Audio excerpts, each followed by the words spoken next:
Alright, so today I felt inspired to make a video to give a more nuanced and balanced isn't the right word, non-far left or far right view on the idea of language barriers in America. So I just got finished with a Walmart Spark order, and it was one of those ones where they had to sign for it because it's alcohol and all that shit. And they were talking about, and they were trying to be nice about it, but they were talking about how the last person took like 20 minutes to figure out, oh, the person who ordered it needs to be the one that actually gives you an ID. And they were like, yeah, there was clearly kind of a language barrier. And it got me started with thinking, because this comes up a lot, because I've been in a lot of environments, college and onward, where I've dealt with, worked with, been friends with a lot of people where English is not their first language, but and they may or may not be fluent in English, all the way up to they speak like 3 languages completely fluently, to they just barely, and then of course the people that kind of refuse to learn more than the bare minimum. So I'll just come out and say, I think, so in a statement that's probably going to get me called both a socialist and a fascist, I think we should invest in making sure everyone can learn English who comes to this country. Even put a little bit of taxpayer money in it.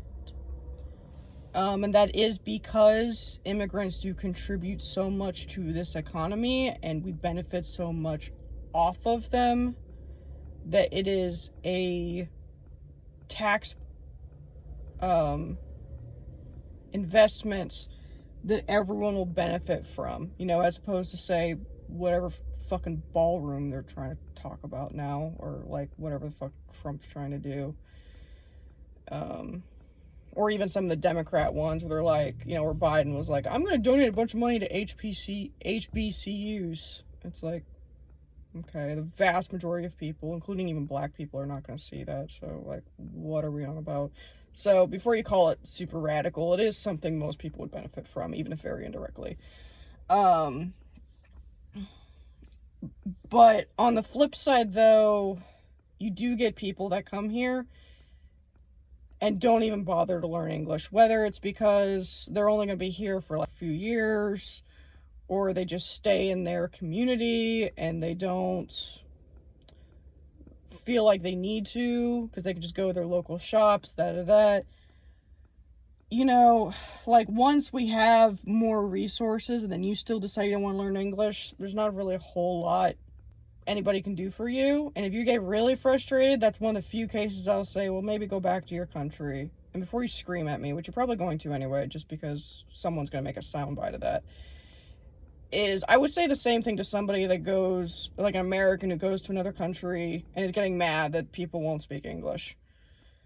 Or whenever they have to go do official paperwork or something, or go outside any of the tourist areas, English is not well understood, if at all. I would tell those same people, be like, well, then why did you fucking immigrate outside your like native language country? Like, no one feels bad for you. I'm gonna say the same thing for people here. You know, we could argue the, you know, white Americans are even less sympathetic, but at the end of the day, it's the same problem. It's like, your bad planning and just general entitlement's not everybody else's issue. But I do believe that the vast majority of people that come here are trying their damnedest to learn English. English is just a bitch to learn. I mean, I'm surrounded by people constantly who were born here, they don't know anything other than English, and their English sucks. And this is me trying to be, and I realize I'm college educated, and they love to constantly make fun of me for that, but it's like, okay, even if we ignore and take it to like a high school GED level, I'm not asking anyone to write any essays, their English here and their communication skills in general is just bad. There's a lot of really bad, and I constantly see problems every day because people just can't fucking communicate, and they don't even try to speak the same language, even though they're all fucking speaking English. So, like, so, I mean, it's a classic, like, oh, tell immigrants to speak English? You first, asshole. I don't need to expound on that. There's a lot of people that have expounded on that point in a much more articulate and funny way than I ever could.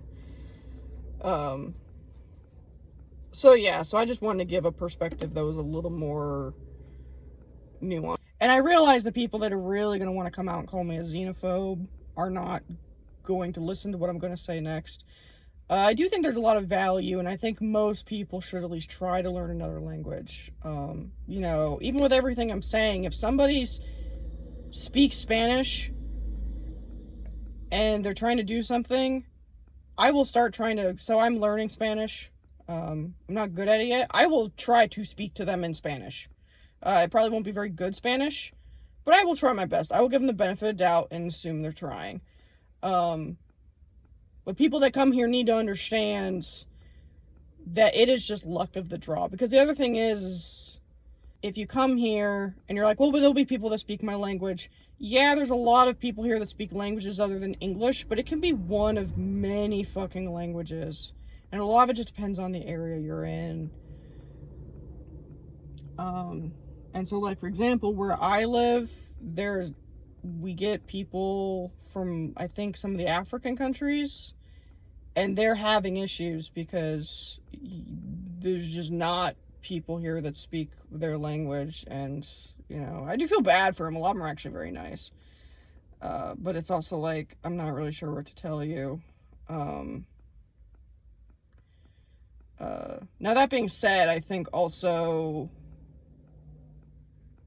we need to chill out with the nationalism and recognize kind of maybe other official languages for certain regions. So, for example, and this is one of those things where it's very hard to have a conversation because of the current political climate and the, like, needing to pick a side. Because people try to make they'll try to make it a simple issue, and it really isn't. And they'll just have this thing they say, they post on social media, and they're like, I have the answer. So for the right, it is, you're in an English-speaking country, learn English, da-da! And then for the left, it's, well, we need to try to accommodate and work with everybody. You know, America's a melting pot. We are a country of immigrants. We need to, you know, accommodate the immigrants. And the answer's somewhere in between. They're both kind of wrong, but by means of oversimplification. The reality of it is the common language for historical reasons is English. Now, there's a lot of different dialects of that English. We should never forget that, but it is English. But that being said, we also are a nation of immigrants, and a lot of our infrastructure in society is built on immigrants. Some who were never really able to completely learn English, or at least not be able to, or maybe speak some English, but not say write in English or something. So, yeah, a lot of the, like, you need to become as fluent in English as me is just xenophobia. But on the flip side, attacking anybody that's just saying, hey, you need to be constantly trying to improve your English, otherwise no one can really help you, is also not helping anybody. And if anything, it's actually hurting the people you're trying to help, because you're seeing these people spend all this time going fucking doing a bunch of moral grandstanding instead of actually, like, developing programs to help people learn English. And I do think we should I do think you can recognize kind of secondary official languages where you can say, okay, it is somewhat reasonable to expect stuff to be in this language. So I think the more accommodating to other languages America is, the better off we will be. But the reality is we can only do it for so many other languages. So, like, for example, Spanish. There's a lot of Spanish speakers. Our economy is very heavily reliant on, you know, Mexican and Central American immigrants. Like it, love it, hate it, don't really care. It's a big thing. Whatever your politics on it, it's a reality. Especially for a lot of the refugees, they come here in a hurry. They don't really have time to learn English. And there's a lot of them in a lot of areas. Just have shit in Spanish, too. Where I was in Columbus, there's a lot of Somalian immigrants. It makes sense to also have stuff in Somali. Sorry if that's not actually what they call the language. I don't know what it is. But it makes sense to also have stuff in that language. But if you're from, you know, you know, South Korea and you're pissed shit's not in Korean. I don't know what to tell you. Like, that's kind of on you. I'm sorry. Though a lot of South Koreans, ironically, actually, I think also know English. So that may not be a great example. But yeah, I just want to give a more nuanced perspective from somebody that's, like, not clearly over to one far extreme or the other, and can actually, and start some practical conversations. You know, even if you don't agree with what I'm saying, I can at least start a pragmatic conversation to move forward amidst all the political bullshit.